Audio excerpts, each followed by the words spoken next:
Okay, it's time for chapter 6, Into the Forest. If you'll remember when we left off at the end of chapter 5, the all four children were entering the wardrobe to get away from Mrs. McCready, who was showing the house around. So that's where we pick up, chapter 6, Into the Forest. I wish the McCready would hurry up and take all these people away, said Susan presently. I'm getting horribly cramped. And what a filthy smell of camphor, said Edmund. I expect the pockets of these coats are full of it, said Susan, to keep away moths. There's something sticking into my back, said Peter. And isn't it cold, said Susan. Now that you mention it, it is cold, said Peter. And hang it all, it's wet too. What's the matter with this place? I'm sitting on something wet. It's getting wetter every minute. He struggled to his feet. Let's get out, said Edmund. They've gone. Oh, said Susan suddenly, and everyone asked her what was the matter. I'm sitting against a tree, said Susan, and look, it's getting lighter over there. By Jove, you're right, said Peter. And look there, and there. It's trees all round, and this wet stuff is snow. Well, I do believe we've got into Lucy's wood after all. And now there was no mistaking it, and all four children stood blinking in the daylight of a winter day. Behind them were coats hanging on pegs. In front of them were snow-covered trees. Peter turned at once to Lucy. I apologize for not believing you, he said. I'm sorry. Will you shake hands? Of course, said Lucy, and did. And now, said Susan, what do we do next? Do? Said Peter. Why, go and explore the wood, of course. Ugh, said Susan, stamping her feet. It's pretty cold. What about putting on some of these coats? They're not ours, said Peter doubtfully. I'm sure nobody would mind, said Susan. It isn't as if we wanted to take them out of the house. We shan't even take them out of the wardrobe. Never thought of that, Sue, said Peter. Of course, now you put it that way, I see. No one could say you had bagged a coat as long as you leave it in the wardrobe where you found it. And I suppose this whole country is in the wardrobe. They immediately carried out Susan's very sensible plan. The coats were rather too big for them, so that they came down to their heels and looked more like royal robes than coats when they had put them on.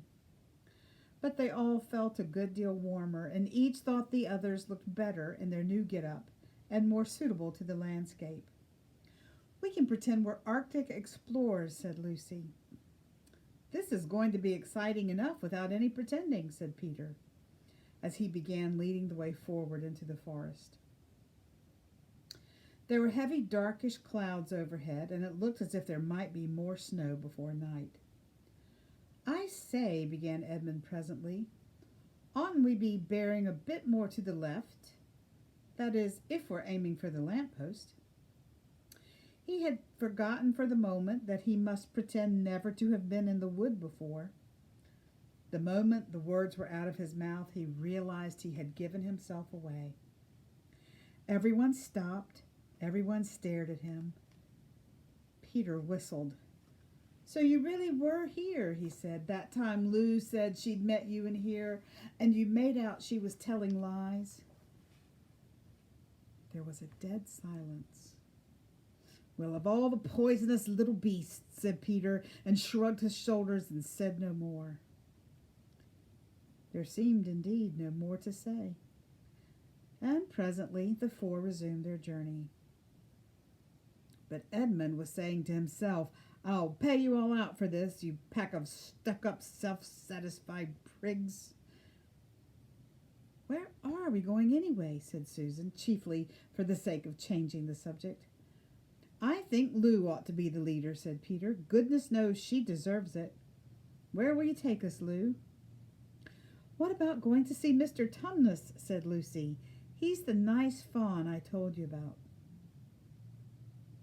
Everyone agreed to this, and off they went, walking briskly and stamping their feet. Lucy proved a good leader.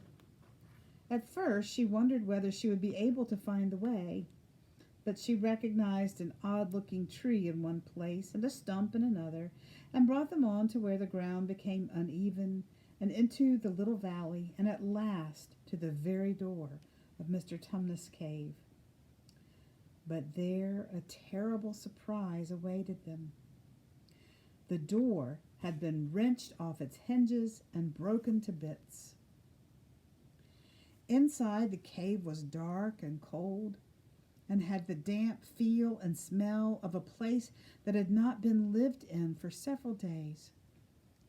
Snow had drifted in from the doorway and was heaped on the floor, mixed with something black, which turned out to be the charred sticks and ashes from the fire. Someone had apparently flung it about the room and then stamped it out. The crockery lay smashed on the floor, and the picture of the fawn's father had been slashed into shreds with a knife. "This is a pretty good washout," said Edmund. "Not much coming here. Not much good coming here." "What's this?" said Peter, stooping down. He had just noticed a piece of paper which had been nailed through the carpet to the floor. "Is there anything written on it?" asked Susan. "Yes, I think there is," answered Peter, "but I can't read it in this light. Let's go out into the open air." They all went out in the daylight and crowded round Peter as he read out the following words. "The former occupant of these premises, the Fawn Tumnus, is under arrest and awaiting his trial on a charge of high treason against Her Imperial Majesty Jadis, Queen of Narnia, Chatelaine of Cair Paravel, Empress of the Lone Islands, etc. Also of comforting her said Majesty's enemies, harboring spies, and fraternizing with humans. Signed, Fenris Ulf, Captain of the Secret Police. Long live the Queen!" The children stared at each other. "I don't know that I'm going to like this place after all," said Susan. "Who is this Queen, Lou?" said Peter. "Do you know anything about her?" "She isn't a real queen at all," answered Lucy. "She's a horrible witch, the White Witch. Everyone, all the wood people, hate her. She has made an enchantment over the whole country, so that it is always winter here, and never Christmas." "I wonder if there's any point in going on," said Susan. "I mean, it doesn't seem particularly safe here, and it looks as if it won't be much fun either. And it's getting colder every minute, and we've brought nothing to eat. What about just going home?" "Oh, but we can't, said Lucy suddenly. "Don't you see? We can't just go home, not after this. It is all on my account that the poor fawn has got into this trouble. He hid me from the witch and showed me the way back. That's what it means by comforting the Queen's enemies and fraternizing with humans. We simply must try to rescue him." "A lot we could do," said Edmund, "when we haven't even got anything to eat." "Shut up, you," said Peter, who was still very angry with Edmund. "What do you think, Susan?" "I have a hard feeling that Lou is right," said Susan. "I don't want to go a step further, and I wish we'd never come. But I think we must try to do something for Mr. whatever his name is. I mean the fawn." "That's what I feel too," said Peter. "I'm worried about having no food with us. I'd vote for going back and getting something from the larder, only there doesn't seem to be any certainty of getting into this country again when once you've got out of it. I think we'll have to go on." "So do I," said both the girls. "If only we knew where the poor chap was in prison," said Peter. They were all still, wondering what to do next, when Lucy said, "Look, there's a robin with such a red breast. It's the first bird I've seen here. I say, I wonder, can birds talk in Narnia? It almost looks as if it wanted to say something to us." Then she turned to the robin and said, "Please, can you tell us where Tumnus the fawn has been taken to?" As she said this, she took a step towards the bird. It at once hopped away, but only as far as the next tree. There it perched and looked at them very hard, as if it understood all they had been saying. Almost without noticing that they had done so, the 4 children went a step or 2 nearer to it. At this, the robin flew away again to the next tree and once more looked at them very hard. You couldn't have found a robin with a redder chest or a brighter eye. "Do you know," said Lucy, "I really believe he means us to follow him." "I've an idea he does," said Susan. "What do you think, Peter?" "Well, we might as well try it," answered Peter. The robin appeared to understand the matter thoroughly. It kept going from tree to tree, always a few yards ahead of them, but always so near they could easily follow it. In this way it led them on, slightly downhill. Wherever the robin alighted, a little shower of snow would fall off the branch. Presently the clouds parted overhead, and the winter sun came out, and the snow all around them grew dazzlingly bright.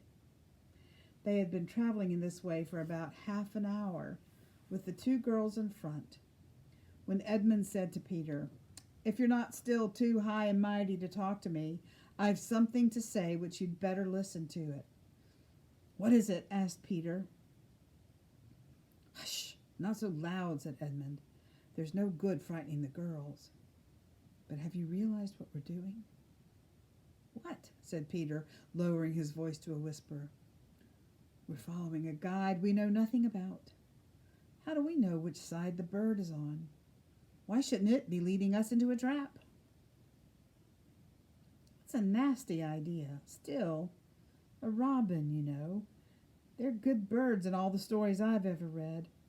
I'm sure a robin wouldn't be on the wrong side." "If it comes to that, which is the right side?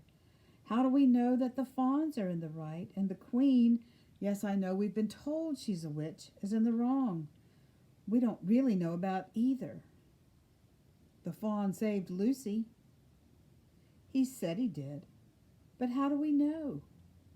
And there's another thing, too. Has anyone the least idea of the way home from here?" "Great Scott," said Peter. "I hadn't thought of that." "And no chance of dinner, either," said Edmund.